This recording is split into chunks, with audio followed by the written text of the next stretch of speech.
कि जिस तरीके से ये रामनवमी के दौरान बंगाल के साथ साथ पूरा हिंदुस्तान में कई राज्यों में, चाहे वो बीजेपी शासित हो या नॉन बीजेपी शासित हो, जिस तरीके से दंगा हुआ, एक रामनवमी का मतलब एक राम को याद करके उन लोग राम का जुलूस निकाल रहा था, शोभा यात्रा जो भगवान को याद करके जो लोग जुलूस निकाल रहा था, उस यात्रा में इस तरीके से दंगा, चाहे आप बोलिए कि यहाँ से हिंदू ने किया या वहाँ से मुसलमानों ने किया। सबसे पहला बात, दंगा करने वाला ना हिंदू होता है ना मुसलमान होता है। सबसे पहला बात जो ये दंगा हुआ, ये बहुत निंदनीय है, ऐसा होना नहीं चाहिए था। दूसरी बात, हमको समझने पड़ेगा ये दंगा हुआ क्यों है।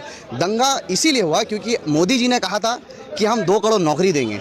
मोदी जी ने कहा था 15 लाख रुपया देंगे। अब 2 करोड़ नौकरी देता तो ये लोग दंगा ही नहीं बनते।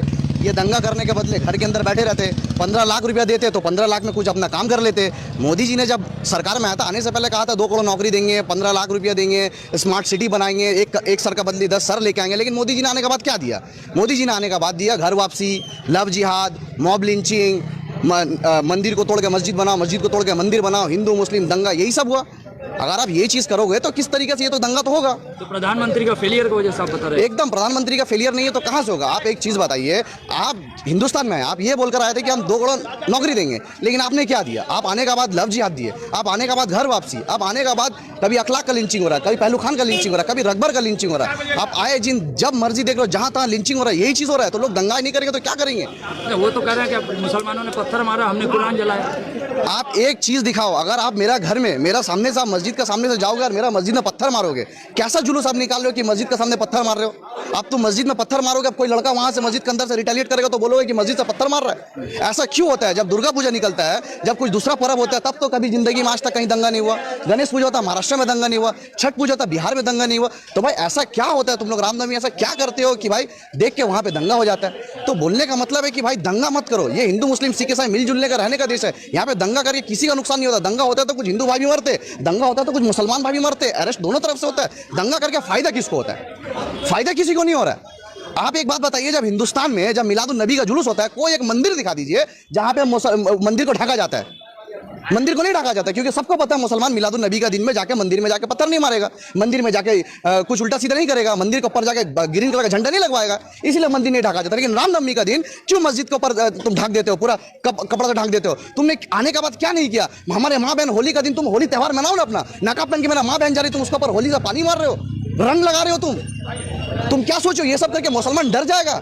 मुसलमान किसी का बाप से नहीं डरता है। एक जान है, मरना तो है लेकिन झुकेंगे किसी का सामने नहीं। जब मरेंगे तो एक आध को साथ लेके जाएंगे। तुमने बहुत जुल्म किया, तुमने जब आया लिंचिंग किया, तुमने हमारे मस्जिदों में अटैक किया। आज इस नौबत आई कि तुम हमारे हुजूर की शान में गुस्ताखी कर रहे हो, कुरान शरीफ का बेहरमुदी कर रहे हो। मैं मुसलमान कहना चाहता हूँ कि कब जागोगे? हशर के मैदान में जब हुजूर सल्लल्लाहु अलैहि वसल्लम का सामना करोगे, क्या बोलोगे? तो जब जिंदा थे तब तुम्हारे सामने हुजूर का शान में गाली दी जा रही थी, तुम घर में सो रहे थे, तुम्हारे इज्जत लूटी जा रही है, मस्जिद में ईटा मारा जा रहा है, मस्जिद में पत्थर मारा जा रहा है, हमारा माँ बहनों के ऊपर अत्याचार हो रहा है, आए दिन हुजूर का शान में गुस्ताखी हो रहा है, मुसलमान को आए दिन लिंचिंग करने का बात हो रहा है, लेकिन मुसलमान घर में बैठा है। कब जागोगे? क्या जवाब दोगे अपने हुजूर को कि हुजूर हशर के, जब हिंदुस्तान में जब हमारे नबी के शान में गाली दे रहा था यति नरसिंह आनंद, तब हम घर में सो रहे थे। जब मस्जिद में पत्थर मारा था घर में सो रहे थे। आज कुरान शरीफ जला दिया तुमने। क्या चाहिए और क्या करके मानोगे? कुरान शरीफ जला रहे हो। मुसलमान भी हिंदू का तरह हाथ में तलवार नहीं, मैं नहीं कह रहा हूँ संविधानिक तरीके से मुसलमान प्रोटेस्ट करे। मैं नहीं कह रहा कि मुसलमान सड़क में हिंदू को मारे, ये तरीका नहीं है। ये संविधान इजाजत नहीं देता है, हमारे कौम इजाजत नहीं देता है, हमारे माँ बाप इजाजत नहीं देता है, हमारे बुजुर्ग नहीं बोला कि तुम हिंदू को पकड़ को मारो। नहीं, तुम प्रोटेस्ट करो। और मैं कहना चाहता हूँ कि अगर अपना नबी से प्यार करते हो, अपना कौम से प्यार करते हो, हिंदुस्तान से प्यार करते हो, कि हर गलत चीज के खिलाफ तुम आवाज उठाओ। अगर कोई भगवत गीता को गाली दे तो तुम सड़क में आओ, कोई कुरान को गाली दे तो तुम सड़क में आओ। ऐसा नहीं है कि हम मुसलमान है तो कुरान को लेकर बोल रहे, लेकिन कितना बर्दाश्त करेंगे? आप एक बात बताइए, दिन मस्जिद में हमला किया जा रहा है, कितना मुसलमान सड़क में आया? आज बताइए, खुदा ना खास्ता इम्तियाज जलील औरंगाबाद में सारा रात मंदिर के अंदर था। क्यों मंदिर के अंदर था? क्योंकि उनको पता था अगर एक मंदिर में आग लग गया, अगर एक मंदिर में पत्थर चला हो गया, पूरा हिंदुस्तान में दंगा मच जाएगा। तो हम तुम्हारा मंदिर बचाएंगे और तुम हमारा मस्जिद में पत्थर मारोगे? ये सेकुलरिज्म है। और अगर हम ऐसा बात बोलेंगे तो आप बोलोगे ये मुसलमान का बात करता है। तो कौम के रहनुमा तो जागे हुए हैं, आवाज उठा रहे हैं लगातार। अरे कौम का कौन सा रहनुमा की बात कर रहे हो? यहाँ पे नया नया सब बाबा पैदा हुआ है इन लोगों का। एक बाबा मरा हुआ को जिंदा कर रहा है, जिंदा को मार दे रहा है। ऐसा तो बाबा पैदा हुआ है। कैंसर अस्पताल में सही नहीं हो रहा, बाबा का बाज रहा है, होम शिप बैलेंस करके वो ठीक कर दे रहा है। तुम ये सब पैदा करके कर रहे हो, लेकिन जब बोल रहे हिंदू राष्ट्र बनेगा, क्या चीज का हिंदू राष्ट्र भाई? क्या चीज का हिंदू राष्ट्र? लेकिन कोई सवाल नहीं करता है। ममता बनर्जी का सरकार में आदमी अर्जुन सिंह जो बीजेपी के एमपी था, उससे पूछा गया कि बीजेपी कह रही है हिंदू राष्ट्र बनाएंगे, आप क्या कहना चाहते हैं? उन्होंने कहा कि फ्यूचर में देखा जाएगा। क्यों? तुम सेकुलर सरकार हो, तुम बोलो कि हिंदू राष्ट्र नहीं बन सकता, बोलो तुम हिंदू राष्ट्र नहीं बनेगा। ये हिंदुओं का जितना हक है, मुसलमानों का भी उतना हक है। आप हिंदू मुसलमान का, हमें हिंदू राष्ट्र की बात करोगे, लेकिन सेकुलर सरकार कभी आवाज नहीं उठाएगी। इसका मतलब आए दिन तो हिंदू को मुसलमान को भड़काते जा रहे हो। मुसलमान को तुम हमेशा हमारा इसका पैट्रियोटिज्म के ऊपर सवाल उठाया जाता है। हमारे हमें देशद्रोही बोले। You are questioning on our patriotism. You are questioning our patriotism. If you want me to show my patriotism by chanting Bharat माता की जय, वंदे मातरम, ये सब कह के अगर तुम बोलते हो कि देश, हम देश से भक्ति का अगर सर्टिफिकेट चाहिए, तुम्हारा वैसा सर्टिफिकेट कैसे मकबूल अपना जूती में रखता है। संविधान में कहीं लिखा नहीं है भारत माता की जय बोलने होगा। भारत माता की जय बोलेगा मुसलमान को मारोगे, ये मोहब्बत है। भारत माता की जय बोले मस्जिद में ईंटा मारोगे, ये मोहब्बत है। भारत माता की जय बोलेगा कुरान शरीफ जलाओगे, ये मोहब्बत है। मदरसा जला दिया तुमने, 4,500 किताबें जला दी तुमने, कितना जुल्म करोगे। इद्रिस पाशा को मार दिया तुमने। अमित शाह ने क्या कहा कि अगर हमारे सरकार है तो उल्टा टंगा देते। मध्य प्रदेश में किसका सरकार है? मध्य प्रदेश में किसका सरकार है? हरियाणा में किसका सरकार है? उत्तर प्रदेश में किसका सरकार है? बिल्किस बानो हमारी बहन को, उनको जो रेप किया तो उल्टा टंगाओ ना तुम, उल्टा टंगाओ तुम। क्यों नहीं टंगाते उसको उल्टा? तो बीजेपी राष्ट्र में ये तो बीजेपी जहाँ रूलिंग में है, ये तो घटना देखने को नहीं मिलती है ना, लगातार खाली। मध्य प्रदेश कहाँ है?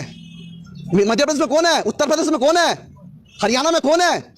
ये लोग सीधे हम धमका रहे। फरीदाबाद से राम जुलूस निकाल रहे, सभी बर्बाद करने के लिए कर रहे हैं वो सब काम। रामनवमी का जुलूस निकाला फरीदाबाद से। एक भाई कह रहा है कि मुल्ले बाबर की औलाद पत्थर मार के दिखाओ। अरे मेरे भाई, मुसलमान को पत्थर नहीं मारना है। तुम अपना रामनवमी निकालो। हम नहीं कहते कि तुम रामनवमी निकालो तो हम मारेंगे, नहीं मारेंगे भाई। तुम क्या जोश देखने मारो कि मुसलमान को बोले मार के दिखाओ। अरे नहीं मारेंगे। कोई बोला है, कोई मुसलमान बोला है कि तुम्हारा रामनवमी जुलूस मारेंगे? नहीं मारेंगे। लेकिन मारोगे तो जवाब दिया जाएगा। अगर तुम मारोगे तो तुमको ईंटा का जवाब पत्थर से दिया जाएगा। बहुत बर्दाश्त कर लिया, बहुत बर्दाश्त हो गया। 2014 के बाद से तुम एनआरसी लाए, सीएए लाए, ट्रिपल तलाक लाए, 370 हटाए, तुम काले कानून लाए। आए दिन तुम एक्टिविस्ट को अंदर कर दे रहे हो। तुम्हारे खिलाफ पत्रकारिता कोई नहीं कर सकता। अरे मोदी जी, अपने देश को क्या बना दिया। इंडिया का रैंकिंग देखो, इंडिया का स्तर का है। भूखमरी में इंडिया आगे है। आप अभी आज एक रिपोर्ट आई कि उत्तर प्रदेश में क्लास 12 का इतिहास से मुगल का चैप्टर हटा दिया। अरे मुगल का चैप्टर हटा दोगे तो जब जो विदेश से लोग आते हैं क्या देखने आते हैं? अक्षरधाम देखने कोई नहीं आता है, उदयपुर देखने कोई नहीं आता है। आता है ताजमहल देखने, जो आपका बाप बनाया। जो मुगल को गाली दे रहे हो उन लोगों ने जो बनाया। ताजमहल देखने आता है, लाल किला देखने आता है, फतेहपुर सीकरी देखने आता है, चार मीनार देखने आता है, कुतुब मीनार देखने आता है। अक्षरधाम भी कोई देखने नहीं आता है और कोई दूसरा चीज देखने नहीं आता है। मुगल का चैप्टर हटा दे। मैं कह रहा हूँ योगी जी, अब मुगल का चैप्टर मत हटाइए। आप तो नाम परिवर्तन कर देते ना। तो आप एक काम कीजिए, मुगल का नाम अकबर का जगह अपना नाम दे दीजिए, इतिहास में लिख दीजिए योगी जी ताजमहल बनाया था, और कोई जगह लिख दीजिए मोदी जी फतेहपुर सीकरी बनाया था। तो नाम बदल दीजिए, आपका नाम बड़ा हो जाएगा। आप इतिहास को मिटा दोगे? हिम्मत तो तोड़ दो भाई, सब कुछ तोड़ दो। कौन सा इतिहास बना रहे हो?